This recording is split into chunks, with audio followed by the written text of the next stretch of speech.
Para es que en algún momento tengo que limpiarme la nariz, me van a observar, ¿no? Inevitablemente. Buenos días a todas, a todos. El día de hoy, pues bueno, vamos a continuar con este diplomado.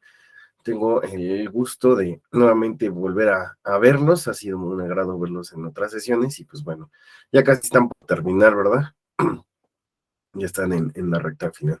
Bueno, espero que este diplomado vaya cumpliendo sus expectativas. El día de hoy les menciono que pues bueno, ando algo gripado, así que pues en algunos momentos, pues bueno, tendré que eh, tomarme unos segundos, ¿no? Si así lo requiero.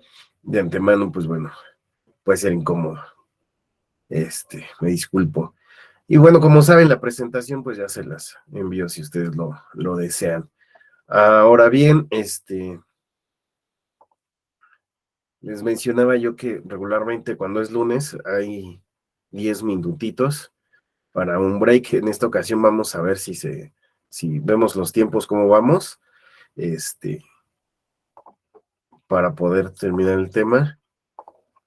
Y a partir de ello, pues bueno, consideramos si se pueden esos 10 minutos de break de lunes, ¿no? En el entendido de, pues que sabemos que es un día complicado. Bueno, el tema de hoy es ética electoral digital, ¿no? Para abordar este tema, pues de entrada voy a plantear, si bien hay un diplomado de la Escuela Judicial sobre la ética, en la ética y el derecho, ¿no? Y la relación que tiene con la justicia y en específico con la justicia electoral, pues lo que les recomiendo que lo puedan también tomar. Sé que ya hay quien tal vez ya lo ha cursado, pero bueno, hay un diplomado de esto y es donde se toca este tema a mayor profundidad. Aquí por la relación que tiene con el uso de cuestiones digitales, redes sociales, pues bueno, también se aborda. Por eso es que en esta sesión, pues bueno, vamos a entrar a definir primero qué es la ética, cuál es la distinción entre la ética y la moral. Vamos a ver algunas problemáticas, ¿no? Que se plantean respecto de la moral, ¿no? Y cómo entenderlas desde la ética y posteriormente vamos a aterrizar esta perspectiva de la ética, o el entendido que ya tengamos de la ética en su relación con el derecho, con la justicia y con el derecho electoral, ¿no? Entonces, a lo largo de esto también vamos a ver algunos videos ilustrativos que nos pueden ayudar en el análisis del tema que estamos abordando. Por ello, les pido que, pues bueno, puedan ponerles atención, porque me parece que pueden ser bastante ilustrativos, ¿no? Bueno, como sea, ¿qué es la ética? Pues bueno, vamos a iniciar con algunas definiciones que vienen incluso desde los diccionarios para aterrizar finalmente en una del doctor Marco Antonio Pérez de los Reyes, quien saben, pues es profesor investigador de la Escuela Judicial Electoral, ¿no? Y que, bueno, planteó en un texto que se publicó junto con otros autores, ¿no? Entre ellos el doctor Carlos Soriano, quien también estuvo en aquel entonces centro de capacitación, ¿no? Pero bueno, retomamos esa definición de Marco Antonio que está ahí. Es un librito muy práctico que se llama así Ética Judicial Electoral. Entonces ahí se los recomiendo si quieren profundizar más. Bueno, como sea, ¿qué es la ética? Dice, disciplina filosófica que estudia el bien y el mal y sus relaciones con la moral y el comportamiento humano. Aristóteles fue el fundador de la ética. Otra definición apunta al conjunto de normas que rigen la conducta de la persona en cualquier ámbito de la vida, ¿no? Así podemos encontrar una ética profesional, una ética cívica, una ética deportiva, una ética del derecho, ¿no? O las deontologías, ¿no? Cómo hacer, ¿no? Cómo actuar de manera ética en una profesión o actividad determinada, ¿no? La palabra ética viene del griego, o sea, falta la G, del griego éticos, ¿no? Relativo al carácter, y tiene su raíz en ethos, que significa carácter o morada. cercana a la moral del latín moralis. La ética debe entenderse como la disciplina filosófica que estudia las normas que rigen a la moral, que es el conjunto de valores, normas y principios que rigen las acciones de las personas. Esta definición, como vemos, pues ya es más extensa y pues ya nos advierte, ¿no? Que la ética es, fíjense, ya dice, disciplina filosófica que estudia las normas morales. Entonces aquí ya hay una distinción de primera mano respecto de lo que es la ética y la moral. La ética, entonces, es una disciplina filosófica que estudia las normas de la moral y la moral, por su parte, es un conjunto de valores, normas y principios que rigen las acciones de las personas. Bajo esta definición podemos entender que, pues bueno, todos tenemos moral, todos tenemos un esquema de valores, de normas y de principios, pero, pues bueno, ese conjunto de valores, normas y principios, sí puede depender de cada persona y puede ir, pues, de un momento incluso histórico o región a otro, ¿no? Entonces, puede ser que los valores, pues, sean distintos, ¿verdad? De los de, por ejemplo, México en este momento a México hace unos 40 o 50 años, ¿no? E incluso en aquellas personas que pudiéramos considerar tienen valores dudosos, ¿no? Pues podemos encontrar también códigos o normas o principios por los cuales se rigen. Voy a retomar un ejemplo de la serie muy conocida, ¿no? De Breaking Bad. ¿Ustedes vieron Breaking Bad? ¿No vieron Breaking Bad? Sí, dice Mauricio, sí. Hay una parte muy al inicio de la serie en la cual, pues bueno, cuando el personaje, pues ya se ve embrollado con uno de los primeros mafiosos, ¿no? Digamos, el primer peldaño, ¿no? En esta espiral de decisiones que va a ir tomando y que lo van a ir llevando con personajes cada vez más peligrosos. Bueno, en un inicio, termina en una habitación con una persona que tiene una discapacidad y que, pues bueno, puede hablar a través de una campana, ¿no?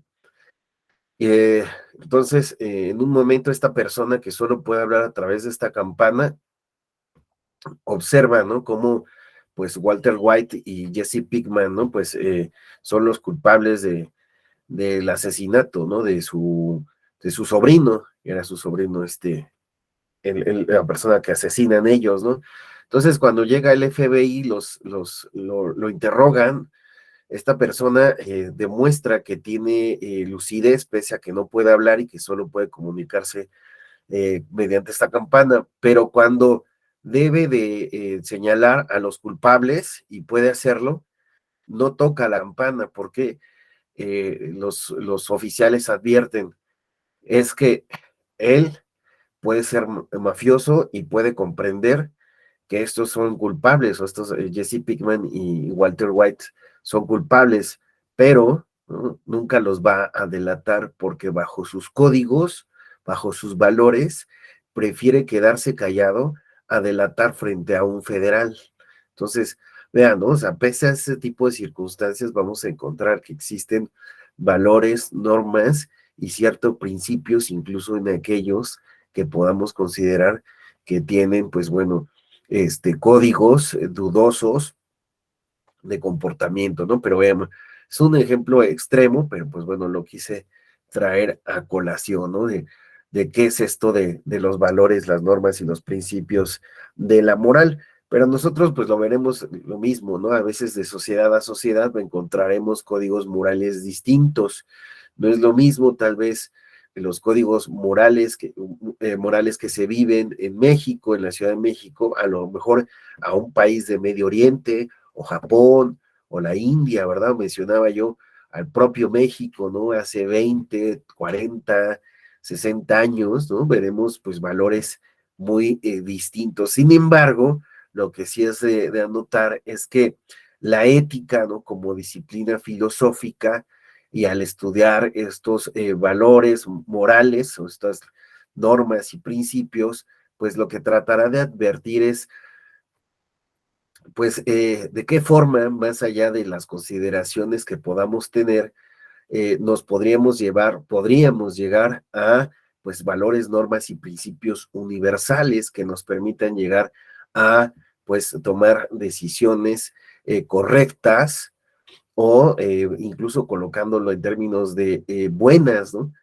Para, pues, bueno, aspirar a individuos, este, pues que sean más virtuosos, ¿no? Y lo mismo a las sociedades, ¿no? Entonces ahí vamos viendo esta distinción entre la ética y la moral y cómo van teniendo relación. Finalmente, el doctor Marco Antonio Pérez de los Reyes en estas definiciones señala la ética en general puede considerarse como una disciplina filosófica que estudia la fundamentación y la dimensión de la conducta humana en un ámbito referencial valorativo. Esta definición del doctor Marco Antonio es interesante porque cuando habla de fundamentación, trae a colación el hecho de que los individuos no actuamos de manera mecánica, no estamos simplemente programados y actuamos, aunque sí tenemos sesgos de confirmación, cosa que ya he venido reiterando en otros cursos. Pero la realidad es que los individuos sí tienden a hacer un ejercicio racional de sus acciones. A esto se refiere con fundamentación. Los individuos nos movemos por cierta racionalidad, ¿no? Que pues nos lleva a fundamentar nuestro actuar. En ese sentido, pues bueno, todas las acciones que nosotros tengamos tendrán una fundamentación. ¿Por qué lo hacemos de tal o de cual forma? Esa es la fundamentación. Ahora, respecto de la dimensión, quiere decir el impacto que tiene esa decisión en los individuos, ¿no?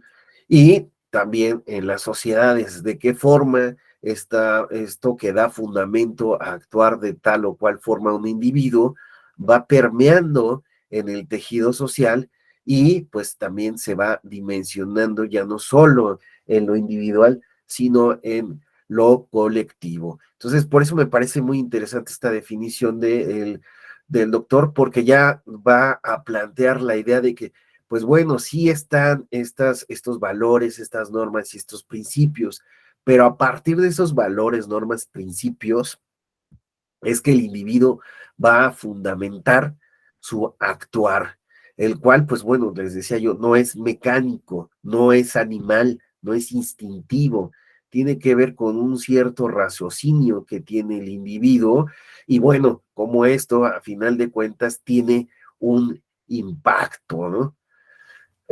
Y por eso lo decía, termina rematando aquí el doctor con el ámbito referencial valorativo, es decir, a partir del entorno en el que está viviendo o en el que se está actuando o motivando la actuación de un individuo, pues bueno, tiene que ver con este ámbito referencial en el cual está actuando, ¿no? Entonces, los individuos sí, vamos a tomar decisiones y bueno, vamos a impactar en nosotros mismos, nuestras actuaciones, a partir de también este marco que tengamos de fondo.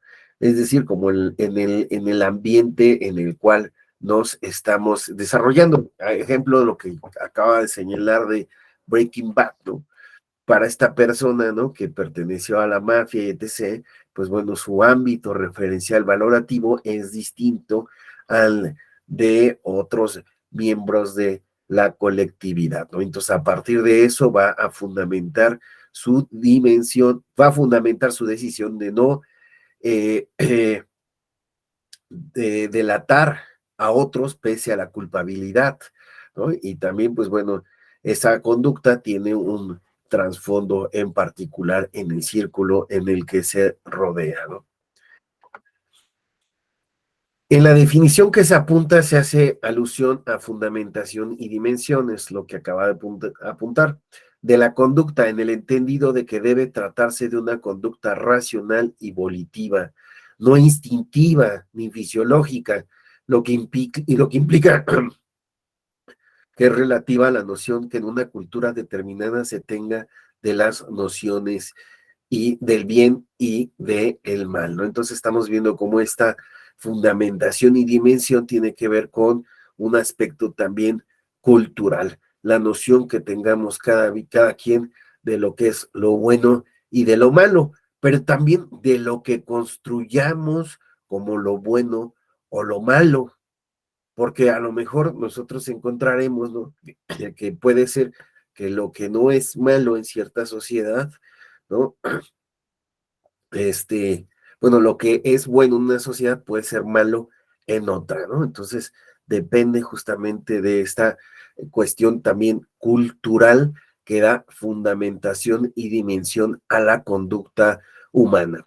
Igualmente, se distingue entre fundamentación, que implica voluntad, es lo que les menciono, la voluntad del sujeto de querer, de optar, de decidir un determinado tipo de conducta.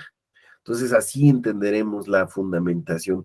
Y la dimensión que se requiere se refiere a la influencia que dicha conducta tiene en el actuar de otras personas vinculadas en su contexto social. Lo interesante de la perspectiva de la ética será observar que, bueno, los individuos y sus acciones pues van a tener una repercusión y esa repercusión pues puede llevar a un tipo de sociedad determinada, una sociedad virtuosa o una sociedad que tienda hacia los vicios. Esa es una de los temas que está de fondo. Yo sé que puede ser tal vez en un primer acercamiento hacia la ética algo confuso plantear estas ideas del bien y del mal, de lo virtuoso o de lo vicioso. Sin embargo, el sentido de la ética es encontrar realmente una mejor aspiración de los seres humanos y de las propias sociedades, en el entendido de comprender qué tipo de normas, qué tipo de valores, qué tipo de virtudes pueden ser mejores para los individuos bueno, los individuos, perdón, y la colectividad, ¿no? Entonces, esa es la intención, más allá de lo que yo considero como bueno o malo, si existe tal vez un punto en el cual encontremos las mejores normas, las mejores formas de tomar decisiones y la mejor forma de impactar en el colectivo. Resulta interesante este debate, ¿no? Porque pues podríamos justamente, y también en la vida real, pues veremos que es bastante problemático, ¿no? Pero bueno, la función de la ética es justamente cómo podemos aspirar a estos, llegar a la felicidad, incluso, ¿no? A la idea de felicidad, de qué forma podríamos ser felices, de qué forma podemos ser prósperos incluso, ¿no? Bueno, tales apreciaciones están estrechamente relacionadas, dado que al comprender el estudio de la ética debe tomarse en cuenta la motivación racional de la conducta de una persona, la forma como ésta se ve influida por el actuar de los demás, en qué medida estos a su vez influyen de su manera de actuar y finalmente cómo esa urdimbre de acciones conforma una cultura conductual determinada. Una sociedad que agrede animales, ¿no? O que no tiene pues una perspectiva del cuidado de los animales o de la muerte digna, ¿no? A dónde llevará pues al maltrato de los animales, ¿no? Donde los animales, ¿no? Se comprenderán de esa forma, ¿no? Como seres que no tienen sentimientos, ¿no? Y que pues no tienen derecho a alguno, ¿no? Pero vemos pues, en otros dos, y digo, lo pongo en respecto de los animales porque es un debate que se ha dado, ¿no? Los animales tienen derechos, los animales pueden reconocerse como personas no humanas, eh, pero aquí más allá de este debate, lo que quiero plantear es la idea de, a final de cuentas, una conducta, pues bueno, nos llevará a una forma de actuar determinada, ¿no? A una forma de cultura. Y yo sé que, pues podemos, por ejemplo, poner esto en perspectiva, ¿no? Pues a veces abogamos mucho por lo que se ha determinado, ¿no? Los perrijos, los gatijos y demás, pero pues no estamos viendo por otro tipo de animales, ¿no? Pero vemos que hay quien, pues bueno, ya ha ido a buscar la idea de, pues bueno, tal vez no vamos a dejar de ser carnívoros, ¿verdad?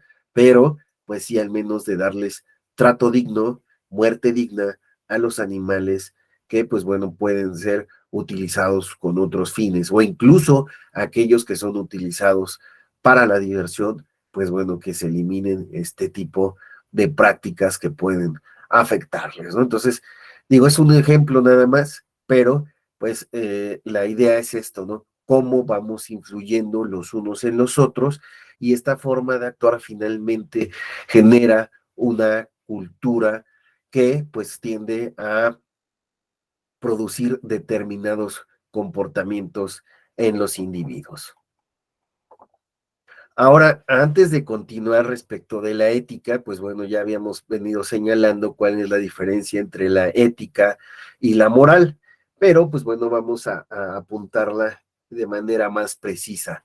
La moral se entiende como el conjunto de deberes y limitaciones que impone a sí misma una persona para desarrollar su actuación en una sociedad determinada.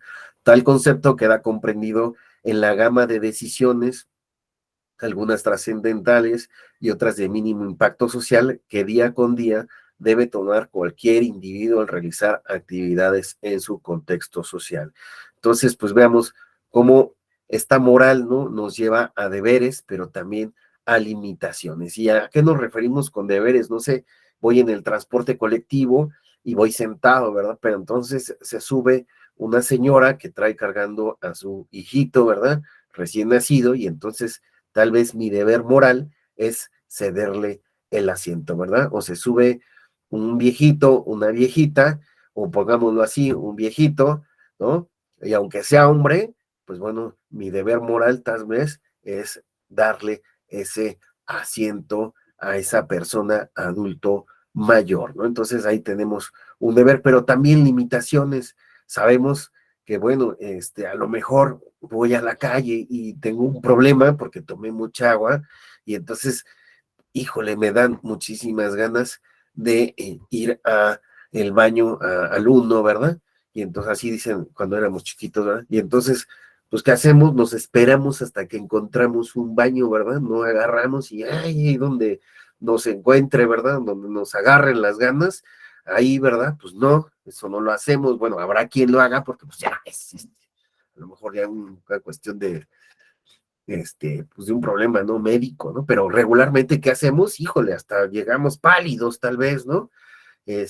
Pero nos esperamos, ¿no? Entonces vemos cómo esta moral, pues nos hace tener estos deberes y estas limitaciones, como he señalado, pues son parte de una construcción social de unos con los otros. Es más, incluso el hecho de que tal vez nosotros seamos observados al momento de orinar, pues nos va a dar mucha pena, ¿no? Híjole, qué vergüenza que nos vean, ¿no? Alguien, ¿no? Incluso hay gente que pues entra al baño y no, pues, que no me vean. ¿Por qué? Porque hay una vergüenza producto de una situación de valores, ¿no? Entonces, bueno, esto es la moral. Tales decisiones están enmascaradas en la concepción propia de bien y de mal que posee cada persona, independientemente de su estrato social, educativo o económico. En cambio, sí dependen en gran medida de la experiencia propia, de su formación familiar, religiosa. Y aquí, bueno, le puso el doctor sociológica, ¿no? Pero más bien yo diría que, pues, de su construcción social, ¿no? A partir de qué es lo que vemos como bueno o qué es lo que percibimos como malo. En consecuencia, para distinguir la ética de la moral es posible afirmar que la ética es la disciplina, ya lo habíamos apuntado con anterior, que define los valores. ¿Cuáles son estos valores? Incluso tal vez universales, ¿no? En tanto que estos en su esencia y trascendencia lo que equivale a su definición, fundamentación y validez, mientras que la moral observa su aplicación fáctica, esto es, su realización práctica en los actos cotidianos. Entonces vemos que la ética es la disciplina y la moral es toda esta construcción que tenemos los individuos y, y las sociedades de el actuar cotidiano, las cuales van generando valores, normas de conducta, principios e incluso virtudes a las cuales se puede aspirar, pero también puede ser en sentido contrario, ¿eh? A veces hay virtudes que no son tan virtudes, pero se ven como aspiraciones. Ya nosotros lo vemos con el ejemplo de esto de la narcocultura, ¿no? Hay lugares donde se aspira, ¿no? A tener, pues un dominio, ¿no? De una región, etc., ser un capo, etc. Entonces, vean, ¿no? También existe esta perspectiva, ¿no? De estas virtudes que tal vez podremos considerar para llegar a lo bueno, sino que también existen estas otras formas de apreciación. Bueno, pero vemos como se había señalado, esto tiene que ver con un contexto social en específico. Ahora, pues bueno, en esta distinción de la moral, aquí pues tenemos cuál es respecto de la ética, ¿no? Pues el concepto es teoriza sobre los principios y valores que deben regir la conducta humana. Teoriza, ¿no? Está estudiando, está analizando estos principios y valores que pues son beneficiosos para el ser humano. La moral se refiere a las prácticas, a la costumbre, a aquello que hacemos el día a día, ¿no? Carácter, pues bueno, la ética es una disciplina normativa y la moral es parte de la tradición de una sociedad, es una construcción. Fundamento, se funda en la reflexión individual. La moral, por el contrario, se basa en la costumbre, pero más que la costumbre, decía yo, es una construcción que también es una deconstrucción, no es algo inamovible, es algo que se va haciendo en el día a día y que va cambiando. Hay cosas que a lo mejor en algún momento fueron consideradas buenas y en otro momento cambia, pero también todo puede volver a otro estado, ¿no? Es decir, es y deja de ser. Eso es la moral, va transformándose con el paso del tiempo. Fundamento se funda en la reflexión individual. La ética va a ser esta reflexión de este actuar de los individuos y de las sociedades. La moral, por su parte, se basa en la costumbre social. El método es la reflexión, aunque tiene varias herramientas. La moral, pues es una, no solo es una imposición, yo lo colocaría más bien en la idea de, pues es parte de algo de lo que nosotros somos y que nos está permeando constantemente, ¿no? Se hace de manera voluntaria, pero también inconsciente. Es decir, lo aceptamos, pero también lo aceptamos de manera inconsciente. En ocasiones lo aceptamos sin hacer crítica alguna, ¿no? Entonces, estas imposiciones también, bueno, se pueden llegar a aceptar, pero también se pueden llegar a negar. Una mujer en algún lugar donde no pueden votar las mujeres puede decir, ¿sabes qué? Es que no puedo aceptar esta forma, ¿no? La que nos tratan a las mujeres, de que no podemos participar en las decisiones. Entonces, no solo es una imposición, eh, va más allá simplemente, pero sí tiene que ver con estas formas en las que nos permean las costumbres, el aculturamiento que vamos teniendo y de cómo pues lo vamos captando, consciente o inconscientemente. El alcance en el tiempo, pues bueno, la ética pretende construir valores absolutos, universales e imperecederos. Por su parte, la moral, pues son relativos a la sociedad que los comparte y cambian de acuerdo a la época y la ideología dominante, ¿no? Entonces ahí vamos viendo. Ahorita recordaba esto de va cambiando, de la corredora, ¿no? Que en algún momento, pues se consideró que las mujeres no podían correr maratones, ¿no? Y entonces se tuvo que disfrazar de hombre, ¿no? Para poder correr un maratón.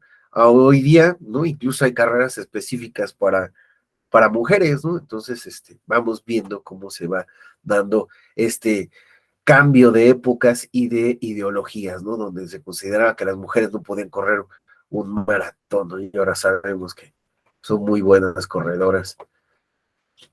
Bueno, así que la ética reflexiona críticamente, hace una reflexión crítica sobre el comportamiento de las personas en lo individual y en su relación con otros. Así mismo, fíjense, no solo se queda en parte de reflexionar críticamente, sino que también es propositiva. La moral no necesariamente es propositiva, la moral se queda en esta parte, ¿no? De el accionar cotidiano de las personas. La ética, por el contrario, sí va a proponer ideales de comportamiento para diversos ámbitos de la sociedad. Entonces, ¿por qué diferentes ámbitos de la sociedad? Porque, bueno, vamos a tener, pues cuando decimos la ética en el deporte, ¿no? Pues porque creemos que en el fútbol, ¿no? No vamos a llegar y agarrarnos a patadas, ¿verdad? Conocemos algo que se llama fair play hoy día, ¿no? Y entonces se apela a eso, que haya partidos de fútbol, soccer, donde la gente, pues no se agreda y que se juegue limpio y que incluso, pues bueno, los partidos sin tarjetas sean reconocidos, ¿no? Por ser juegos de fair play, ¿no? Entonces, pero no solo está en los deportes, también lo vemos en el derecho, también lo vemos en otros ámbitos donde se apela, pues, a estos ideales de comportamiento, ¿no? Donde, pues, pensamos, ¿no? Un médico también debe de actuar éticamente, no negarle la salud a las personas. Ya sabemos, ¿no? Hay personas que dicen, no, pues es que tal vez un médico puede negarse bajo ciertas circunstancias. Bueno, la ética nos va a llevar a esta reflexión de por qué un médico podría o no debería negarse a atender a una persona determinada. Entonces vemos, la ética reflexiona sobre este comportamiento y propone estos ideales en diversos ámbitos de la sociedad. Y en este sentido reflexiona sobre, decíamos hace rato, sobre la cuestión de las dimensiones y la fundamentación, ¿no? Entonces, en esta idea de la fundamentación, pues la ética va a reflexionar sobre estas intenciones. ¿Por qué tengo o por qué no tengo que hacerlo? Mencionábamos el ejemplo de la persona en el transporte colectivo, ¿no? Que diga, eh, bueno, se subió una señora con su bebé en brazos, ¿por qué tengo que cederle el asiento? ¿O por qué no tengo que cederle el asiento? Esa sería una pregunta, ¿no? Que se estaría formulando la ética, ¿no? ¿Por qué es adecuado darle el asiento a la persona? Entonces, ahí encontraremos estas eh, reflexiones sobre la voluntad y la dimensión. Pues si tú eres cortés con otra persona, alguien más va a ser cortés contigo mismo. Y entonces la cortesía, pues permeará en la dimensión social. Esta voluntad que tengamos de ser corteses con otros repercute en que exista cortesía en la sociedad, que la gente sea amable. A eso nos podría llevar. Las acciones también está reflexionando por qué debo hacerlo o no de esta forma. Y también, bueno, pues aquí va la idea de por qué hacerlo o no de esta forma determinada. ¿Por qué la justicia debe apelar a los derechos humanos? ¿Por qué este enfoque de derechos humanos en la justicia? ¿Por qué concederle a alguien, a un presunto culpable, derechos? ¿Por qué si una persona, ¿no? Que es acusada de crímenes horrorosos, sigue manteniendo su calidad humana?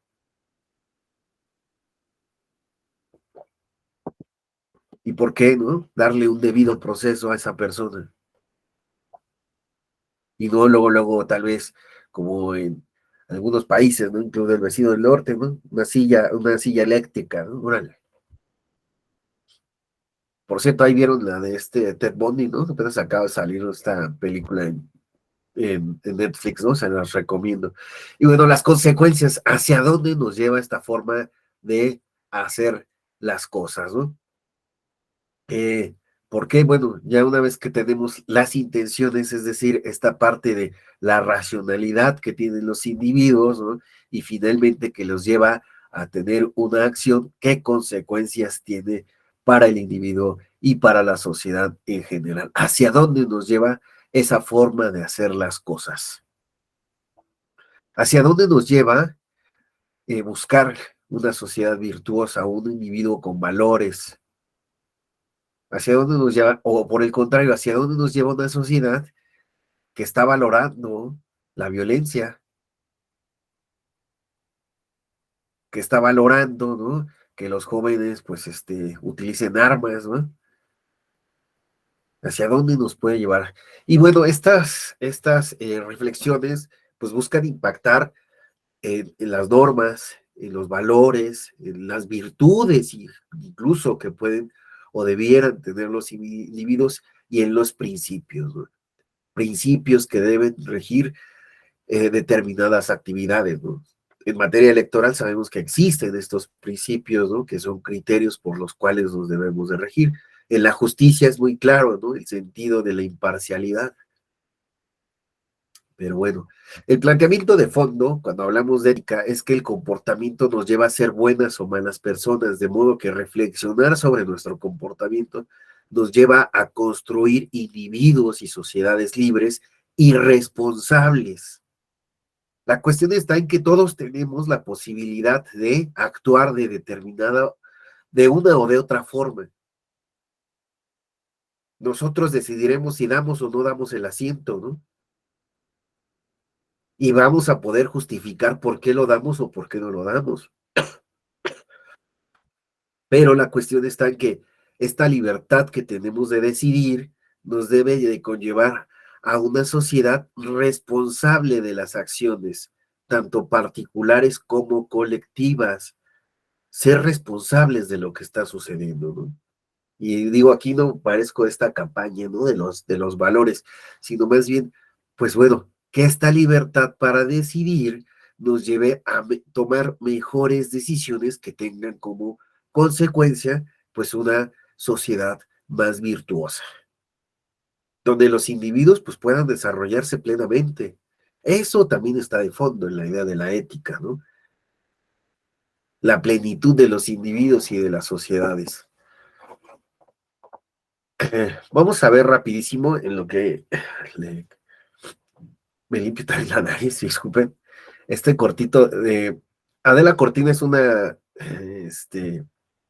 autoridad respecto de la ética. Es una señora eh, muy importante, ¿no? Al hablar de este tema, sin duda alguna les recomiendo ver varias de sus conferencias. Es una señora brillante, ¿no?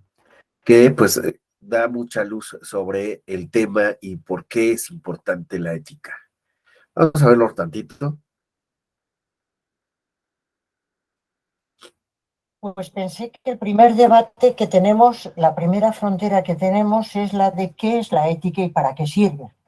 En principio, tengo que aclararles a todos los presentes que los seres humanos somos inevitablemente morales. No se puede elegir el ser moral o no serlo. Igual que tenemos peso, igual que tenemos medida, igual que tenemos un color de la piel, pues somos estructuralmente éticos. No tenemos más remedio que serlo. Esto se ha explicado desde muy distintas perspectivas, pero yo me voy a referir a unas pocas. En primer lugar, somos inevitablemente morales, en el más o en el menos, porque todos nos forjamos un carácter, todas las personas y todas las organizaciones. La palabra ética viene del griego, de la palabra ethos, que quiere decir carácter. Todas las personas nos forjamos un carácter, porque nacemos con un determinado temperamento, pero a lo largo de nuestra vida nos vemos obligados a tomar decisiones continuamente y las decisiones que tomamos no son intrascendentes porque nos van generando, al decir, una predisposición a volver a elegir en el mismo sentido. Quien toma decisiones injustas acaba generando la predisposición a actuar injustamente y a decidir injustamente.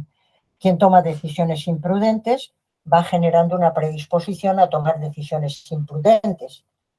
Nuestras decisiones son importantes y conviene tenerlas muy en cuenta en la vida personal y en la vida pública. Las decisiones siempre tienen consecuencias, por lo menos la de que vamos generando la predisposición a seguir eligiendo en ese sentido. Y entonces lo más inteligente es generarse las mejores predisposiciones, es irse generando virtudes y no vicios. ¿Qué quiere decir el vicio? Pues las virtudes quiere decir aquellas predisposiciones que nos llevan a aquello que todos los seres humanos tienden, que es la felicidad. No hay ningún ser humano que no quiera ser feliz. Los seres humanos somos estructuralmente morales. Todos los seres humanos de todos los países del mundo tienen o tenemos una estructura moral. ¿Por qué tenemos una estructura moral? Pues porque los seres humanos, ante el medio que nos rodea, cuando nos sentimos excitados por el medio y vamos a dar una respuesta, no damos una respuesta automática, como les ocurre a los animales, sino que los seres humanos tenemos un cerebro hiperformalizado y nuestro cerebro hiperformalizado hace que se genere una distancia entre nuestras decisiones y el mundo que nos rodea, de tal manera que no respondemos automáticamente al medio, sino que entendemos el medio como una realidad que nos rodea y vamos generando una gran cantidad de posibilidades de respuesta. Creo que siempre tenemos que elegir entre todas las posibilidades que se nos presentan. Y de esas posibilidades, cuando elegimos una de ellas, tenemos que justificar que la hemos elegido y hacernos responsables de ella. Es decir, somos responsables de nuestras elecciones, lo queramos o no. Con lo cual tenemos una estructura de libertad, justificación, responsabilidad, que es lo que se llama moral como estructura, la estructura moral de los seres humanos. Es verdad que los contenidos morales... Ahí lo vamos a hablar, porque quiero profundizar en esta última idea que nos presenta la señora Cortines, ¿no? La doctora, cuando plantea la idea de, bueno, ya hemos hablado sobre la dimensión que tiene justamente la moral, ya hemos hablado de este impacto, ¿no? Que tiene en la sociedad nuestro actuar.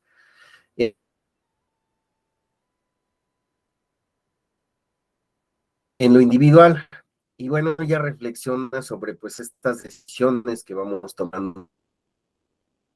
En ese sentido,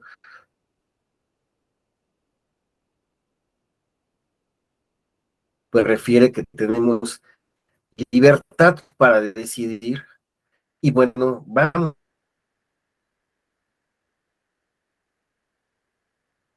a justificar nuestras decisiones a partir de esta... Somos responsables de aquí, Kimbap, ¿no? Que nos hace pensar, ¿no? En este personaje de Walter White, ¿no? Y su transformación en Heisenberg, que finalmente pues va a tener que decidir, ¿no? Entonces él finalmente va a tener un razonamiento de por qué debo hacerlo o no debo hacerlo. Y bueno, en esta serie, pues para quien no la ha visto, pues finalmente es un profesor que no tiene reconocimiento, ¿no? En la materia que más la apasiona, que es la química, y que al descubrir a un alumno de su clase que es vendedor de drogas, pues le ofrece cocinar este producto, ¿no? Para venderlo. Considera, ¿no? Que pues necesita obtener dinero para poder dejar a su familia estable, dado que él tiene cáncer, ¿no? Y su mujer está embarazada, ¿no? Entonces, pues ese es el razonamiento que está de fondo, ¿no? ¿Qué debo hacer para que mi familia esté bien, ¿no? Y pues bueno, sus acciones pues los van a llevar pues tomar diferentes decisiones. Finalmente pues va a tener consecuencias, ¿no? Todo su actuar va a tener consecuencias. Porque lo que nosotros veremos es que incluso en un inicio de la serie, pues nos encontramos que él cuando debe de tomar una decisión de matar o no matar, pues incluso hace una lista, ¿no? ¿Por qué debo hacerlo y por qué no debo hacerlo? Y pues bueno, incluso en una parte donde matar es malo. Pero después veremos la evolución de este personaje, ¿no? Donde ya el matar ya será algo parte de que esté vinculado con su actividad delictiva. Entonces, finalmente este individuo, ¿no? Esta persona, pues tiene la capacidad, tiene la libertad de decidir qué va a hacer. Claro, va a justificar todas sus acciones de muchas formas. En un principio será su familia, en un principio será que tiene cáncer, en un principio será, ¿no? Que no tiene el reconocimiento o que se le ha arrebatado el reconocimiento en una disciplina que ama, en una ciencia que ama, que es la química. Sus acciones lo irán llevando justamente a tomar decisiones, ¿no? Que se irán poco a poco apartando de esas justificaciones que tendrán en un primer momento. Ya después justificará las decisiones bajo otro esquema moral. Irá abandonando la idea de matar es malo. Irá abandonando la culpa. Entonces, esto me parece interesante, ¿no? Porque las consecuencias finalmente no solo van a afectar a Walter White, van a afectar a todos los que están a su alrededor, sean personas que en algún momento van a morir o les va a suceder una tragedia. Y es más, pongámoslo incluso más de fondo. El producto que está vendiendo Walter White, ¿no? No solo va a afectar, ¿no? A las personas que estén alrededor de la preparación del mismo, sino el mercado, ¿no? Porque él lo va a estar llenando de este producto, ¿no? ¿Cuántas personas van a ser afectadas por esta venta que va a hacer Walter de su producto, ¿no? Y entonces, fíjense, aquí va también una cuestión de la ética respecto de las profesiones. ¿Fue ético de parte de Walter White utilizar la química para producir esta sustancia? ¿Fue adecuado? ¿Se justifica? Entonces, vamos a ver cómo esta libertad, la justificación que tengamos, ¿no? Pues tiene una responsabilidad que, pues muchas veces pareciera no ser sencilla, ¿no? Porque pudiera uno justificar al personaje, le robaron, se va a morir, él solo quiere vender, pero la realidad es que esas justificaciones también pueden ser endebles. Y sobre todo, bueno, que en algún momento, ¿no? Habrá que responsabilizarse de todas estas acciones. Es una serie muy interesante porque se puede ver a la luz de diversos análisis, ¿no? Éticos, morales, ¿no? Y de otro tipo. Bueno, continuando con justamente esta reflexión final de Cortina, ¿no? Y de pues estos elementos que les pongo aquí de las intenciones, las acciones y las consecuencias, ¿no? Eh, Vamos a ver rapidísimo este breve video. El experimento se hizo por primera vez en Italia. El primer video que se viralizó sobre este punto fue en Italia, ¿no? Pero pues bueno, les voy a poner aquí la versión que se hizo en Ecuador porque me parecen más interesantes las reflexiones finales que llevan a cabo los niños que estuvieron participando en este experimento. Hola, ¿cómo te llamas? Me llamo José Antonio Herrera. ¿Qué años así? También. ¿Y cuántos años tienes? 13 años. ¿Qué tal? 9. Cuéntame, ¿qué quieres ser de grande? Yo soy arquero. Yo quiero ser un mecatrónico. Psicólogo clínico. Hablando de fútbol, o capaz que no. Pero, ¿por qué? Porque me gusta el deporte y yo creo que es una forma de olvidarte de tus problemas. Porque me parece chévere la manera de que por psicología puedo ayudar a la gente. Porque me encanta la tecnología de cómo se usa. Porque me gusta tomar, me gusta ver fútbol, me gusta organizar. Ahora quiero presentarte una amiga.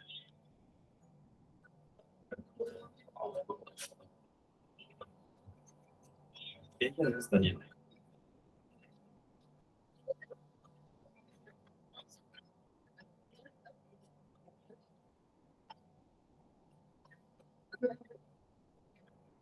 ¿Qué es lo que más te gusta de ella?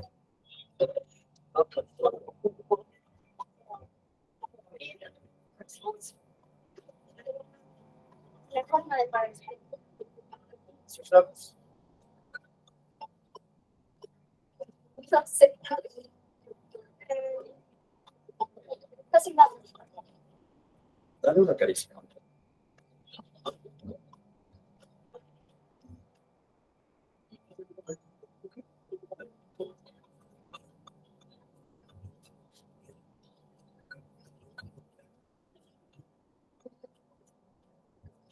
Hazme una cara chistosa.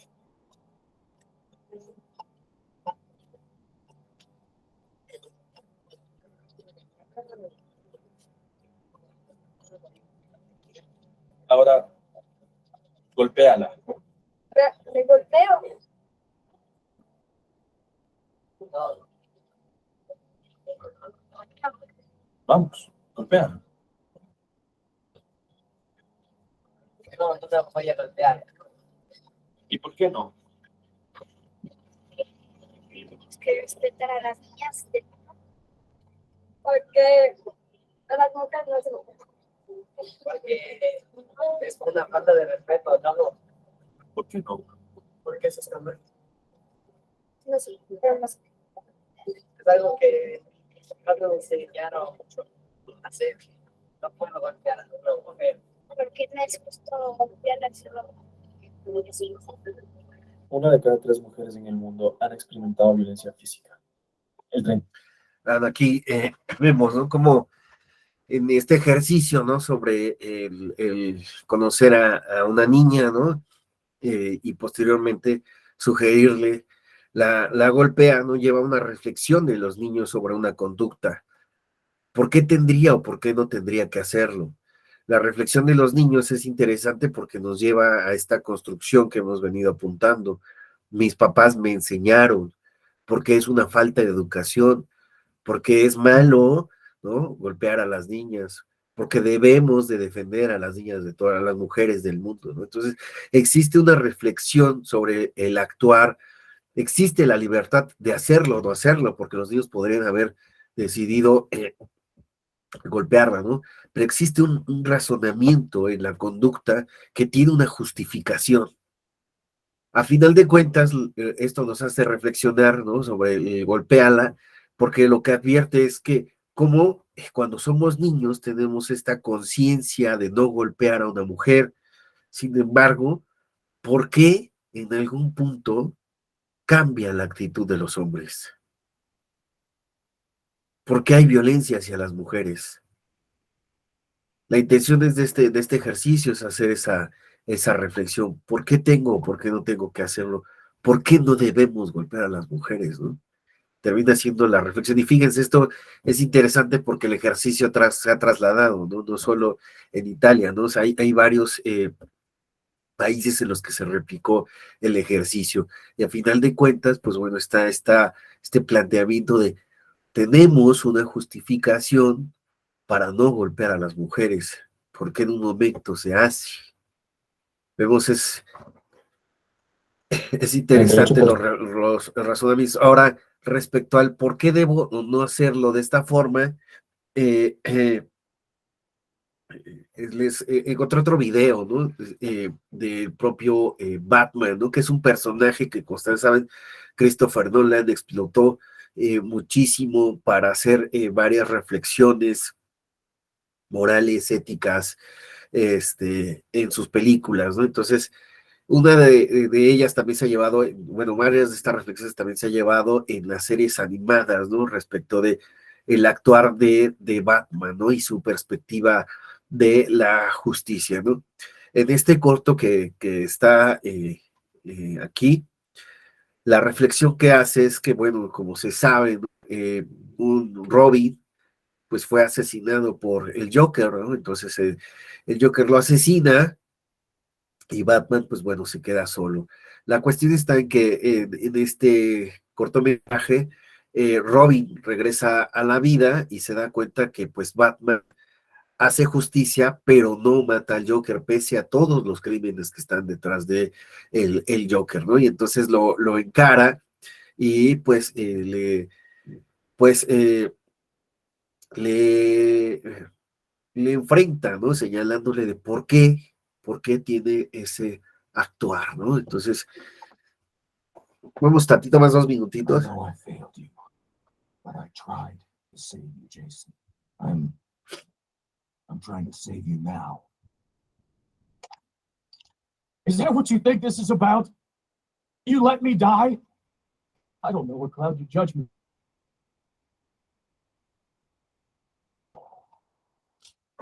Bruce, I forgive you for not saving me. But why? Why on God's earth is he still alive?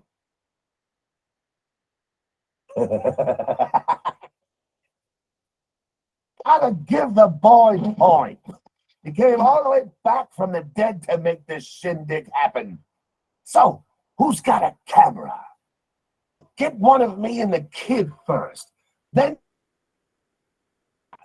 and then one with the crowbar. Then you lap first.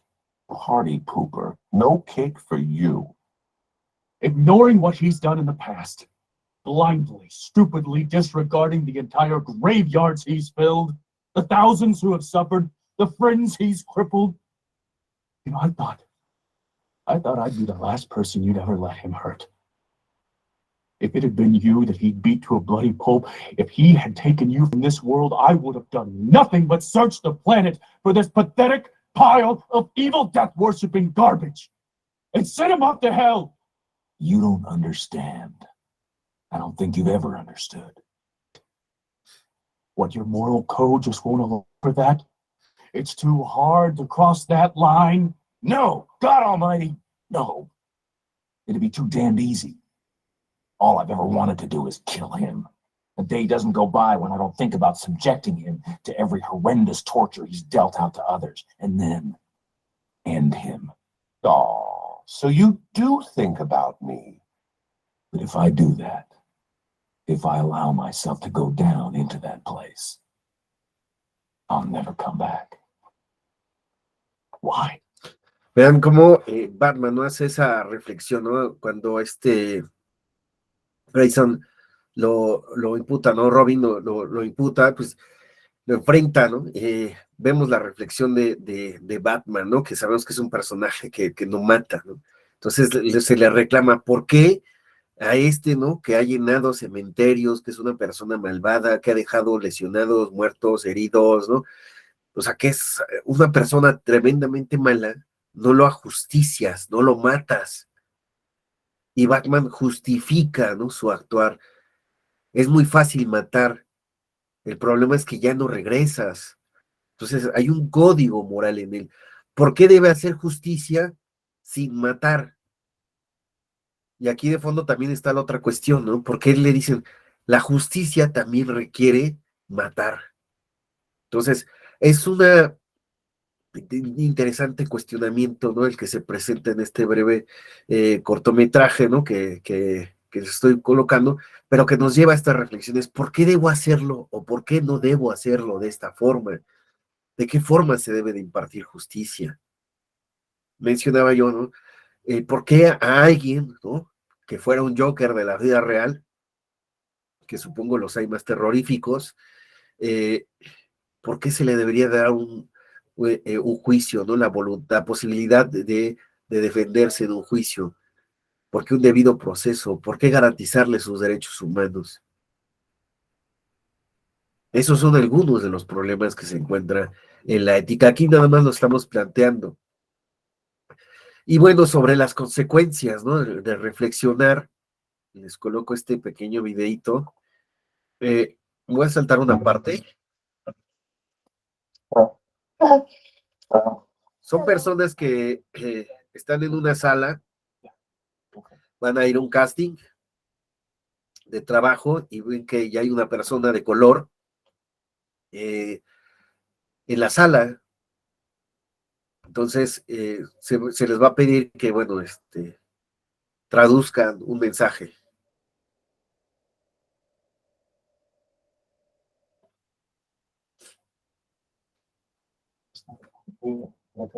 Yes, perfect. Please, can you translate this one? I'll try. Translate this. You will have to say this, or you On a Facebook page. Someone wrote it to me. I don't know the person.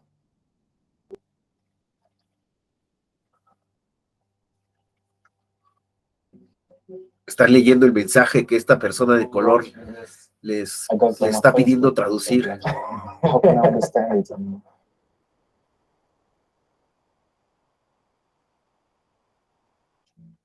Oh, do you know this guy?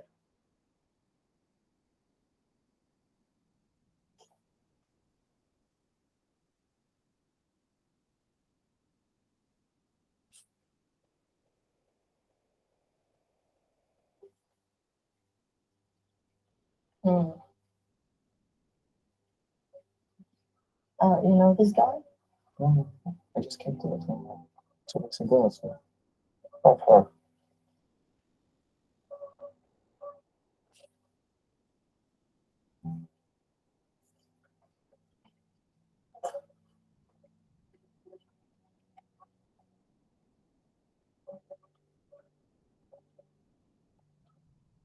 You know, I will not translate it to you. It's very humiliating. Okay? I'm not sure I want to translate this because it's really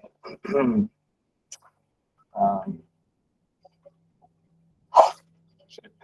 It's very difficult to say to looking in your eyes. So no, I can't. No. Well, I mean, like there's no like useful information here. You want to hear this? Yeah, because I like them better. Okay. Good. Okay. Will you get this really personally, or you will not get this personally? I know, you know, because I just came to the country 2 weeks ago, so Yeah, And I it's got, racist. It's really bad, and I don't like this. So, okay, I'm gonna try to see this works. Yeah. Bueno, ahí ya empiezan a traducir y se dan cuenta que el mensaje, bueno, lo que traducen es un mensaje lleno de odio, lleno de insultos hacia esta persona de color, ¿no? Que acaba de llegar a esta ciudad, ¿no? Lo traigo a colación el video porque finalmente también la ética viene con esta parte de reflexionar sobre nuestras acciones colectivas y cómo eso nos lleva a un tipo de sociedad determinada. Aquí vemos la reflexión de las personas, ¿no? El hecho de ver a alguien que está agrediendo a otro por su color de piel, por su lugar de procedencia, por su calidad de migrante, ¿no? Los lleva a cuestionarse a sí mismos, ¿no? De qué es lo que está sucediendo o por qué estas personas agreden, ¿no? Claro, nosotros aquí vemos una reflexión respecto del racismo, ¿no? Y cómo las personas, pues, no avalan este tipo de comportamientos. Pero como había señalado, pues no siempre es así. La realidad es que también a veces este aculturamiento nos está permeando de manera involuntaria, inconsciente, y somos partícipes en ocasiones de cierto tipo de valores de discriminación. Entonces, la ética también va a hacer justamente este análisis, ¿no? Cómo, pues, lo colectivo, nuestras acciones, como puede ser la discriminación, el racismo, ¿no? Pues lleva a fomentar expresiones negativas hacia otros o expresiones de odio o intolerancia. Hay un experimento, ¿no?, que traigo a colación respecto del anterior video, porque lo que nosotros observamos en el otro es una reflexión sobre la discriminación, sobre el racismo, ¿no? Y personas que están en contra de él mismo, pero como mencionaba, fíjense, en ocasiones ocurre algo como esto. Ya no, creo que lo han visto. ¿Cuál muñeco es bonito? ¿Cuál muñeco es feo? ¿Cuál muñeco es malo? ¿Cuál muñeco es malo? Este. ¿Y por qué? Porque, bueno, este es moreno y este es blanco. ¿Cuál muñeco es feo? ¿Por qué? Porque a mí no me gusta el color café. ¿Cuál muñeco te gusta más? ¿Cuál muñeco es bueno? ¿Y por qué? Porque no me dan miedo los huevos porque tengo más confianza con si un poco más así como este. No tengo mucha confianza. ¿Cuál muñeco es malo? ¿Por qué? No sé. ¿Cuál muñeco es feo? Este. No sé, es que me parece que está un poquito, ¿cómo te diría? Más moreno y no se ve tan blanco. Y no tiene mucho aspecto. ¿Por qué el muñeco blanco es bueno? Porque sus ojos son azules y todo su cuerpo es blanco. ¿Cuál muñeco es feo? ¿Por qué? Porque está negro, ¿Por qué ese muñeco es malo? porque está café, ¿Y por qué que este café es malo? porque pega. ¿Cuál muñeco te gusta más? Blanco, porque sus ojos están bonitos y su raza también. ¿Cuál muñeco se parece más a ti? Un poquito a este. Es que soy un poquito güerita de mis piernitas y de mis aquí, de mi espalda y de mi carita y mis bracitos los tengo morenitos. ¿Cuál muñeco se parece más a ti?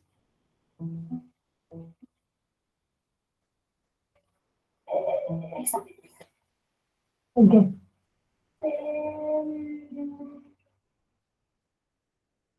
Las orejas. Sí, claro. Bueno, entonces vemos este ejercicio, ¿no? Que tenemos respecto de cómo, pues, esta construcción, ¿no? De valores, de creencias, ¿no? Está permeando constantemente, no solo en los individuos, sino en el tejido social y en la construcción del mismo tejido. Aquí vemos dos ejemplos, ¿no? En una parte, ¿no? Pues se niegan a traducir el mensaje por el odio que representa, pero en el otro vemos cómo este aculturamiento, ¿no? Nos lleva a tomar partido de una forma involuntaria, que también, pues no necesariamente, pues lleva mejores valores, ¿no? Sino que por el contrario nos hace, pues, llevar racismo, ¿no? En el fondo, aunque incluso Alejandro, Hola, buenos días. Yo nada más quería comentar que para profundizar un poco más sobre el video que acabamos de ver, que en lo personal a mí me gusta mucho lo que están haciendo algunas empresas privadas como Disney con las nuevas películas animadas para niños, que están como rompiendo totalmente con todo el esquema visual de lo que estábamos acostumbrados a ver en personajes de ahora que están haciendo los live action, como el de La Sirenita. No, o sea, ese fue en mi círculo de amigas fue una cosa muy, muy comentada porque todas estaban muy indignadas por el tipo de sirenita que nos estaban vendiendo y en un primer momento incluso yo también como que me sentí un poco extraña y fue muy padre poder reflexionar de cómo podemos nosotros deconstruir toda la idea que tenemos respecto a cómo deben lucir las personas. Entonces, yo estoy así como haciéndole así para que ya salga la película y me gusta mucho que Disney esté haciendo esas cosas con los live action, bueno, eso, disculpen. Y espero que lo sigan haciendo con otros personajes y que nos sigan causando incomodidad, porque solo con la incomodidad es como vamos a deconstruir estas percepciones que tenemos socialmente. muchísimas gracias. Sí, Alejandra, yo estoy totalmente de acuerdo contigo. A mí me gustan estos personajes, ¿no? Redimensionados, ¿no? Fíjense, hay gente que está muy molesta, ¿no? Porque es que inclusión forzada, ¿no? Y está hablando de un plan mundial, ¿no? Para la inclusión de las minorías, ¿no? Digo, suena descabellado, ¿no? Incluso, pero me parece que sí es importante comprender que habemos de todos los colores, de todas las facciones, ¿no? Y pues no todos somos blancos, de ojos de color, y tenemos el pelo rubio, ¿no? Habremos personas como yo, morenas, de pelo negro, de ojos cafés, ¿no? De baja estatura, ni más, ¿no? Entonces no nos debemos de molestar porque justamente estén estas inclusiones, ¿no? A mí me parece que, pues bueno, yo estoy de acuerdo con ellas, ¿no? Pues no le veo sentido alguno, ¿no? Ya tenemos los personajes, ¿no? Que en algún momento pudieran ser los clásicos y no hay nada de malo en reinventarlos, ¿no? O presentarlos de esta forma que son más inclusivos, ¿no? Pero bueno, muchísimas gracias, Alejandra. A lo que quería llegar es, pues bueno, cómo vemos en la ética y la moral, pues diferentes problemáticas en la vida cotidiana y pues quería mostrar estos ejemplos. Ahora, respecto de la ética y su relación con el derecho, ya vamos aterrizándolo en de este sentido, nos vamos a dar cuenta que pues es importante, ¿no? El tener contemplado esta idea ética en el derecho. Como sabemos, no es reciente que la perspectiva que se tenga de los abogados, de los impartidores de justicia, de los operadores jurídicos, pues que sea negativa, ¿no? Durante mucho tiempo se ha tenido esta perspectiva negativa del derecho, de la justicia, de los sistemas de impartición de justicia, de los propios jueces, ¿no? Donde pues, se ha señalado continuamente que son personas de dudosa calidad ética, ¿no? Que incluso en lugar de impartir justicia son injustos. Esto, pues bueno, tiene diversos motivos por los cuales se ha dado, pero en términos generales, pues bueno, podemos decir que pues la imagen no es o no suele ser la que se gustaría que se tuviera, ¿no? El contrario, pues por lo que señala aquí, los juristas suelen verse como torcidos y deshonestos, ¿no? Hay un chiste, bueno, muchos chistes, ¿no? Sobre abogados, ¿no? Y decía, por ejemplo, uno, ¿no? ¿En qué se parecen los abogados y los plátanos? En que todos son chuecos, ¿no? Entonces, y así, ¿no? Vamos a encontrar un montón de referencias sobre el sentido deshonesto, ¿no? Y bueno, ante esta visión deshonestas, ¿no? Esta perspectiva negativa de la impartición de justicia, decía yo, en términos generales, o todos los que son parte de esta ingeniería de los sistemas de justicia, es necesario replantear la perspectiva que se tiene. De ahí que pues se busque que realmente los impartidores de justicia pues consideren que está y que también se conlleven con esta perspectiva que sea positiva respecto de la impartición del derecho, ¿no? Entonces, es importante revertir esta perspectiva que se tiene, esta perspectiva negativa. Y de ahí que, pues bueno, haya venido, una disculpa, les mencionaba que es que tengo esta cuestión de la que me agripo y luego también el cambio de temperatura, pero bueno, esta situación ha llevado a que la ética se aplique en el campo del derecho y cualquiera que sea su actividad concreta, ya sea que sea como investigador, como catedrático, como servidor público, como litigante, como servidor, ya sea en aspectos como pueden ser el aspecto notarial, ya sea dentro del sistema de justicia o incluso en la legislación o en el trabajo de la judicatura. Es importante tener en cuenta esta perspectiva ética en el desarrollo de las labores. En este contexto, el análisis y la aplicación de la ética jurídica se vuelve totalmente absoluto e indispensable para proceder al rescate de una buena imagen del jurista. Tarea nada sencilla si se toma en cuenta la influencia que cotidianamente se recibe de las redes sociales, no siempre necesariamente bien informadas y ajenas a intereses particulares. La cuestión de fondo es que, pues la verdad es que sí es necesario, ¿no? Que el abogado, que la labor de los impartidores de justicia y todos los que participan sea, pues ahora sí que nuevamente ilustrada, que nuevamente sea brillosa y que pues realmente los justiciables no solo tengan la percepción, sino que los justiciables realmente puedan alcanzar sus fines. ¿Y esto de qué manera va a ser? Pues justamente aplicando lo que se conoce como la ética jurídica. Se entiende como una ética especializada o aplicada al ámbito del desempeño de los miembros de la judicatura. La ética judicial es una especialidad filosófica aplicada que estudia la fundamentación y la dimensión de la conducta de los servidores públicos adscritos al desempeño de la función jurisdiccional.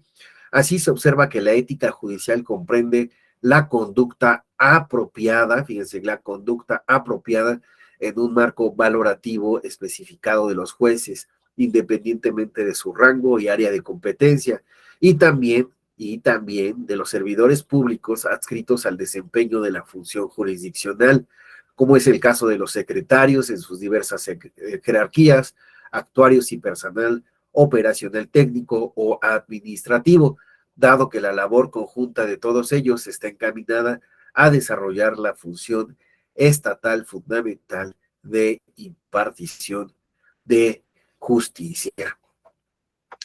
Así, lo que nos hemos encontrado es que no solo basta la cuestión de la aplicación de las leyes, sino que también es preciso un compromiso ético de los servidores públicos. Vamos a ver rapidito este pedacito de la cortina, aunque me limpio. Bueno, la verdad es que ver a esta cantidad de gente aquí impone enormemente y uno no sabe muy bien qué decir y empieza con un cierto apuro, pero cuando yo iba viniendo para acá estaba pensando qué es de lo que de la filosofía puede servir para nuestro momento actual. Hay tantas cosas, pero hay una que me parece que es enormemente relevante y son aquellas reflexiones que hace Aristóteles en su libro de la política. Cuando Aristóteles, bueno, tengo que decir algo tan obvio como que estamos en campaña electoral, hace no sé cuánto tiempo estamos en campaña electoral, siempre estamos en campaña electoral y llega un momento en que se pregunta a uno y cómo enfocar estas campañas, cómo enfocar esta situación. Y creo que Aristóteles nos ayuda bastante en su libro de la política cuando nos recuerda que la comunidad política, sea España, sea la que queráis, la comunidad política es aquel conjunto de ciudadanos que precisamente porque tienen razón, porque tienen palabra, pueden deliberar y pueden discutir abiertamente sobre qué es lo justo y qué es lo injusto. Y ya hacía Aristóteles en su libro de la política, y eso es la ciudad. La comunidad política es justamente un conjunto de ciudadanos que deliberan sobre lo justo y sobre lo injusto, sobre lo conveniente y sobre lo inconveniente. Y para eso es para lo que tenemos esa característica, esa facultad que se llama la razón y que se llama la palabra. Y decía también Aristóteles dentro de esa línea que una cosa importante para la comunidad política es algo que ahora no se apreciaría mucho, pero yo creo que es sumamente apreciable, que es lo que se llama la amistad cívica. ¿Qué sería la amistad cívica que une a todos los ciudadanos de una comunidad política? Pues no es la amistad de los que van a tomar café o de los que se van juntos al cine, eso es otra cosa. La amistad cívica es la amistad de todos los ciudadanos que saben que a pesar de sus diferencias, que a pesar de sus desigualdades, tienen una meta común por la que tienen que luchar. Porque no hay ninguna sociedad, no existe verdadera sociedad si no tiene algún tipo de meta común. A mí esa idea de amistad cívica me parece que hay que recuperarla. Y por eso cuando me venía hacia acá me iba preguntando, en este momento, ¿qué tendríamos en común todos los españoles? ¿Qué meta común podríamos tener que pudiera generar amistad cívica para trabajar en esa línea? Y la verdad es que se me ocurrían dos metas. En principio creo que la mayoría pensamos que la democracia es el mejor de los regímenes posibles y que no estamos dispuestos a pasar a otro tipo de régimen que no sea el democrático. Y creo que también pensamos, dentro de esa misma línea, que la democracia debería de ser un tipo de democracia representativa por aquello de que nos damos cuenta de que una democracia directa no sería posible, como lo era en la Atenas clásica. Pero una vez admitido esto, también creo que hay otra cosa en que estamos todos de acuerdo, y es en que, o muchos estamos de acuerdo, y es que la democracia que tenemos habría que transformarla, habría que llevarla hacia mejor, y estamos en el momento de la mejora, de preguntarnos cómo mejorar, hacia dónde mejorar, cómo hacerlo. Dentro de esa pregunta de qué mejorar y cómo hacerlo, yo había titulado mi pequeño speech, lo había titulado No hay democracia auténtica, democracia real, democracia radical, como lo queráis llamar, sin compromiso ético de la ciudadanía. La clave de una sociedad, a fin de cuentas, son los ciudadanos y más en una sociedad. Fíjense, me parece interesante esta reflexión que hace Dalo Cartera porque plantean una idea de hacia dónde nos dirigimos como sociedad, ¿no? Y bueno, ya lo aterrizan en la idea de la ciudadanía y el perfeccionamiento de la democracia y de la participación que debe de tener la ciudadanía.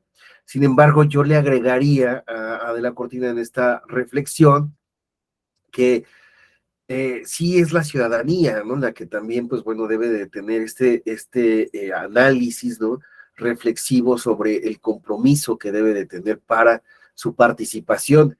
Sin embargo, pues bueno, son también las propias autoridades, son los propios poderes, ¿no? Que conforman el Estado, los que también deben de hacer este trabajo de reflexión y este compromiso ético al realizar sus funciones.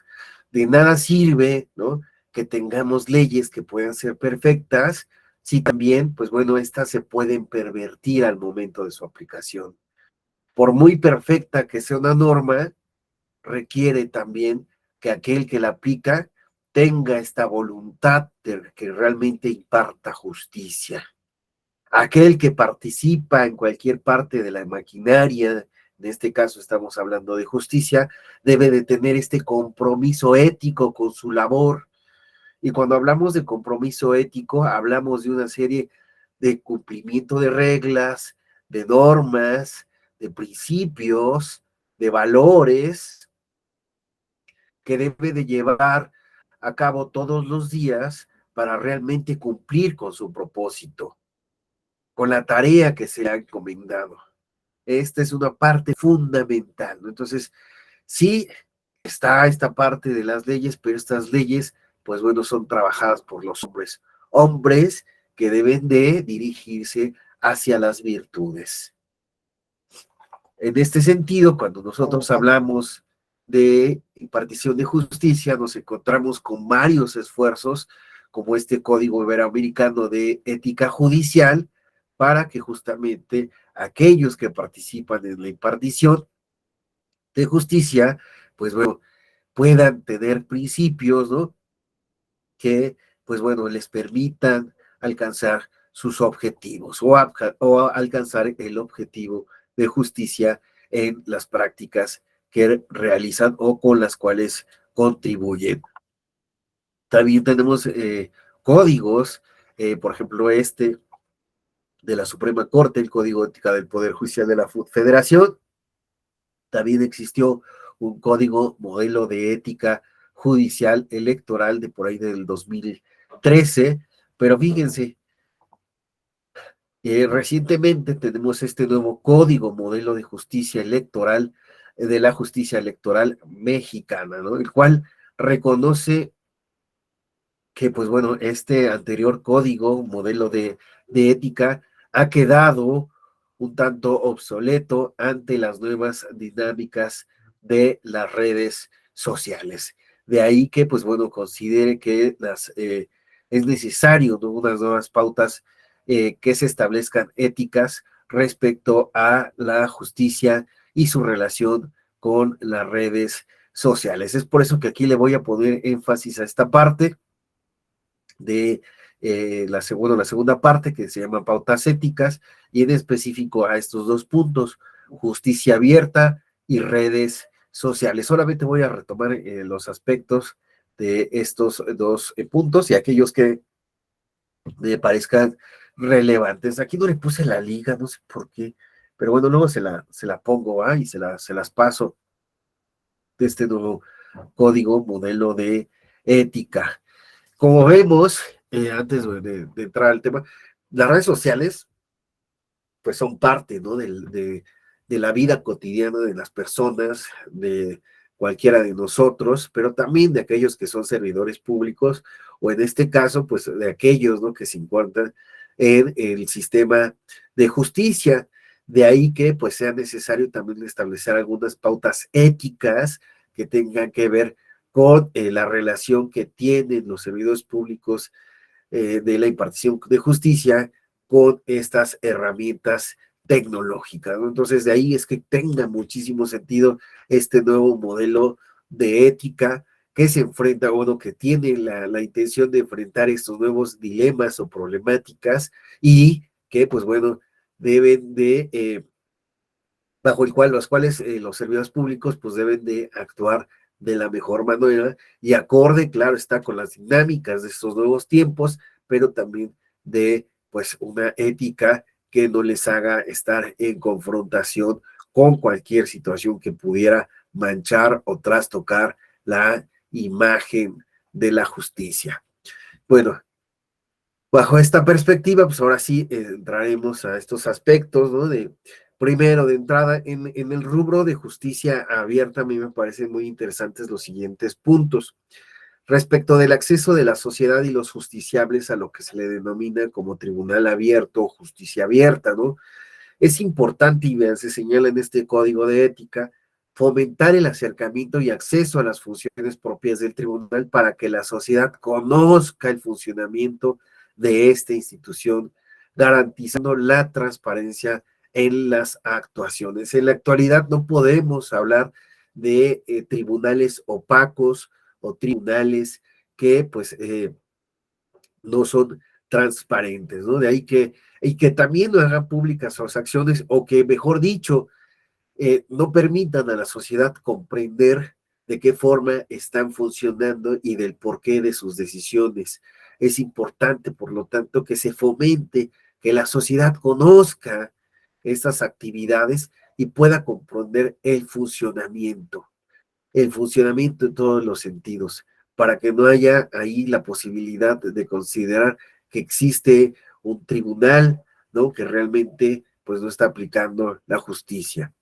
Ahora, una vez que se dicta una sentencia, fíjense, se señala, puede acudirse a ajustes explicativos de la propia sentencia que permitan a los justiciables comprender que ha sido juzgado conforme a derecho. Es importante que los justiciables puedan comprender por qué se tomó una decisión de cierta forma o en tal sentido.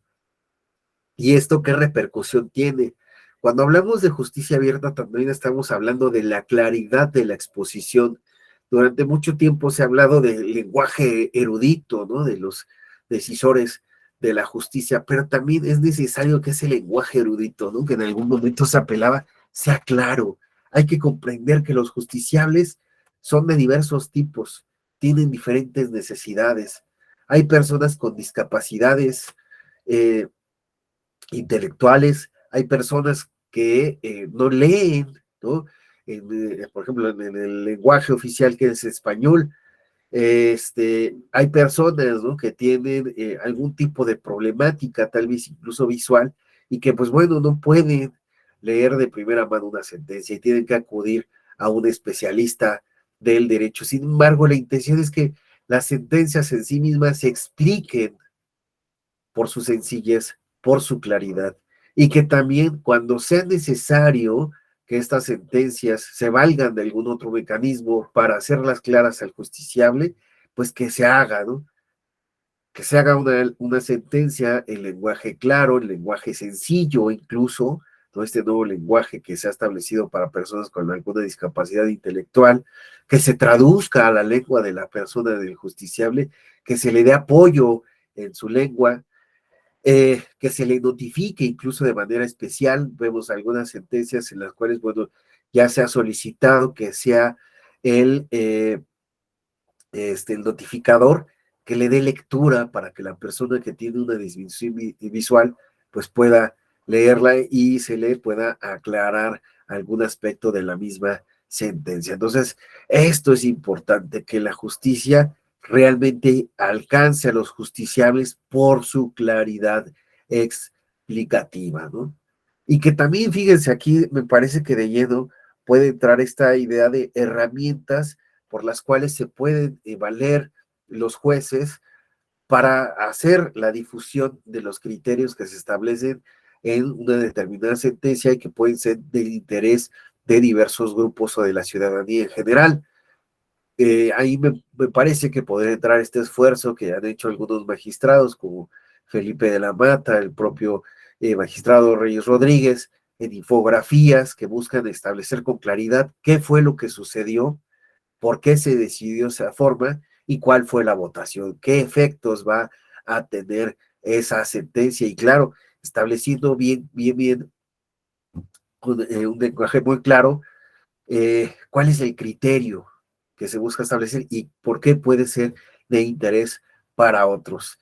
Entonces, todas estas herramientas pues me parecen bastante valiosas para justamente hacer efectivo un tribunal abierto. Ahora, respecto de los contenidos de la justicia abierta, dice, para cumplir con una lógica adecuada de justicia abierta, el juzgador puede difundir su trabajo cotidiano, resoluciones y votos, sin perder de vista en ningún momento el contexto individual del órgano judicial al que pertenece y que esas decisiones forman parte del patrimonio competencial de dicho órgano, sin que esa difusión pueda revestir un enaltecimiento o divulgación personalizada.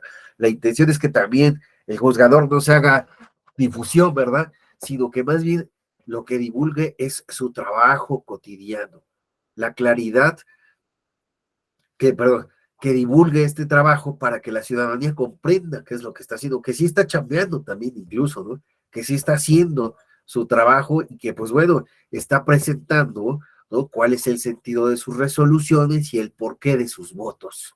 Y de esa forma comprender, ¿no? Que porque en una sentencia vota de tal forma y en otra cambia el sentido de dicho voto. Esto es importante porque en ocasiones sí se presta esta cuestión de, oiga, pero ¿por qué en este caso sí y en este caso no?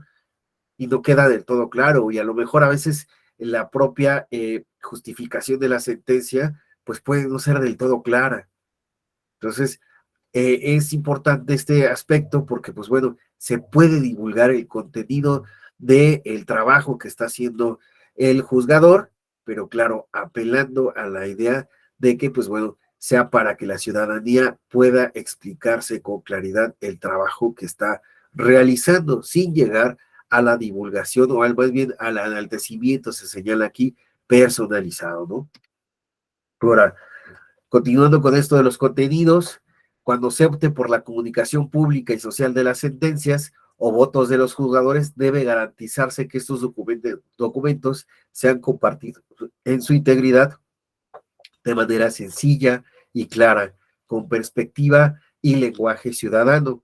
Lo anterior con independencia de la utilización de otros mecanismos, esquemas o recursos que coadyuven a alcanzar y facilitar esos objetivos.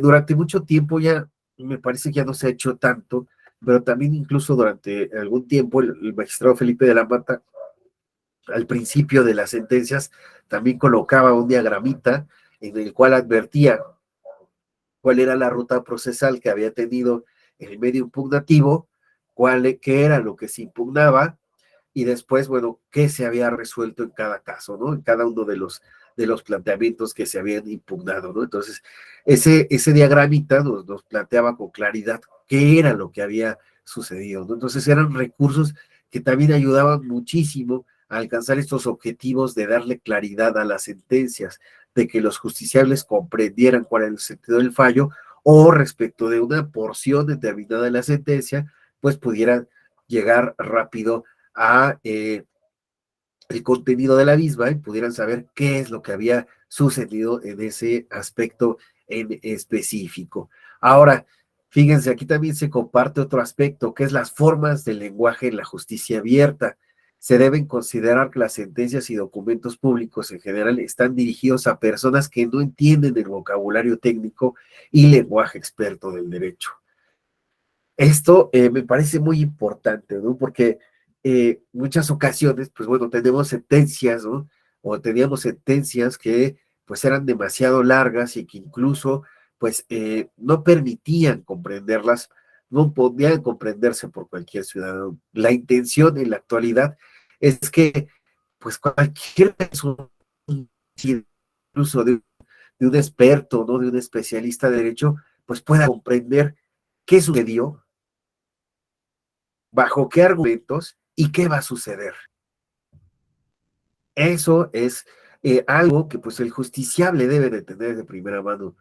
Claro, pues tal vez sí se puede valer de algún especialista, de algún practicante, de algún litigante, pero también el mismo el propio ciudadano, el propio justiciable debe de comprender la sentencia que le está afectando, o incluso por propio interés público, porque tal vez en ocasiones estamos investigando un tema en materia indígena, en materia de mujeres, de grupos afromexicanos, de personas en situación de calle, de grupos vulnerables en general, respecto también incluso a lo mejor temas que pueden ser muchísimo más especializados, como puede ser la fiscalización, y aún así debe de comprender con claridad cuál fue el problema respecto de esa fiscalización de recursos, porque en ocasiones tal vez puede que no sea del todo claro, bueno, por qué se excedió o por qué sí se excedió de topes de gastos de campaña.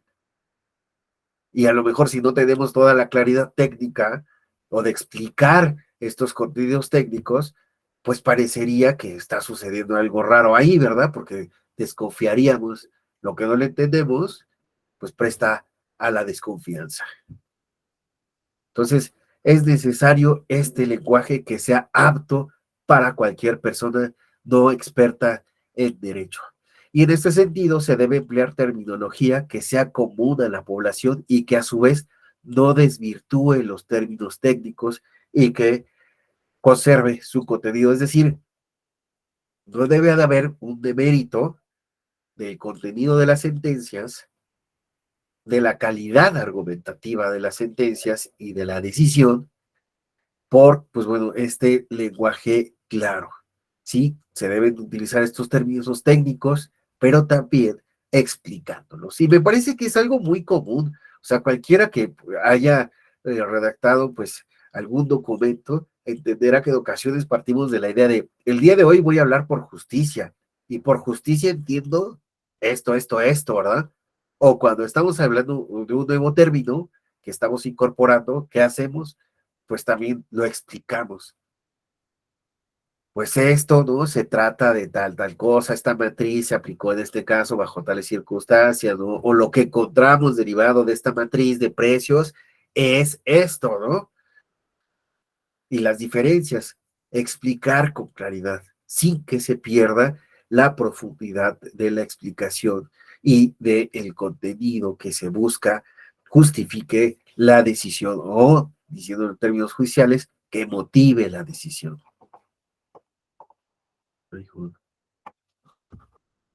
Manejo de los medios de comunicación, es importante, ¿no?, que se dé, y fíjense aquí señala, independientemente de si se usan redes sociales, cuando se interactúa con representantes de los medios informativos o sociedad civil, los jueces deben de cuidar su comportamiento público en todo momento. Entonces, independientemente de sean redes sociales o no, debe de haber un cuidado del comportamiento.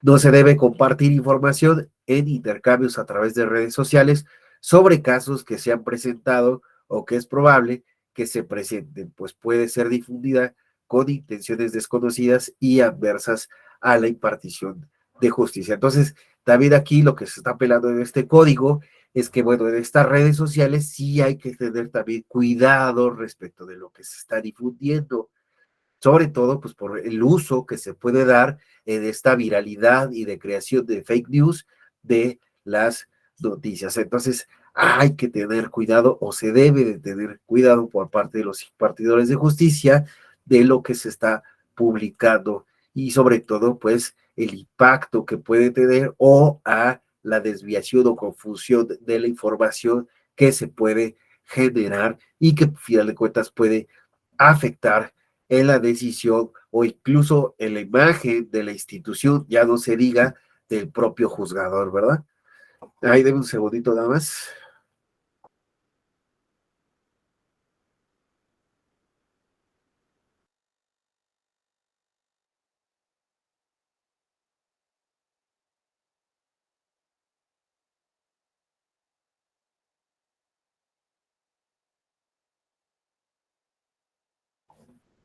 De que voy a morir de gripe. No, con comadera. Uso judicial de las redes sociales. Ahora sí, ya llegamos. Dice, las redes sociales constituyen mecanismos propicios para la difusión pública de las decisiones judiciales desde el punto de vista de su alcance masivo en las sociedades democráticas actuales y al alto interés público de dichas decisiones. Entonces, Fíjense, en este código se reconoce, ¿no?, la importancia de las redes sociales como un mecanismo de difusión de las decisiones judiciales, solo que, como hemos visto, ya se ha advertido que la justicia abierta, independientemente de los instrumentos de los que se valga, debe de tener cuidado. Bueno, primero, maximizar el acceso a la información, claridad en la misma, pero también tener cuidado de que cualquier información que se divulgue pueda afectar la imagen que tenga la justicia o la propia impartición de la justicia, porque pueda en algún momento también violarse algunos aspectos, como puede ser el debido proceso, ¿verdad? Ya veíamos algo hace un tiempo, un problema por eso, ¿verdad? Pero bueno, vemos. La profesionalidad e investidura judicial no se pierde en las redes sociales, por lo que no es posible para los funcionarios electorales participar en el debate político, partidario o proselitista que de ellas pueda tener lugar en los usuarios. Entonces ahí se les pide que la investidura se guarde y que, pues bueno, se abstenga el servidor público de entrar en debates partidarios, políticos o de carácter proselitista, ¿no? Y sobre todo, pues bueno, porque pues también los usuarios, ¿no? Pueden ir generar cierto tipo de conductas que pues no son positivas y se conocen por su negatividad, como es el uso, bueno, como es las actividades de estos bots o haters, ¿no?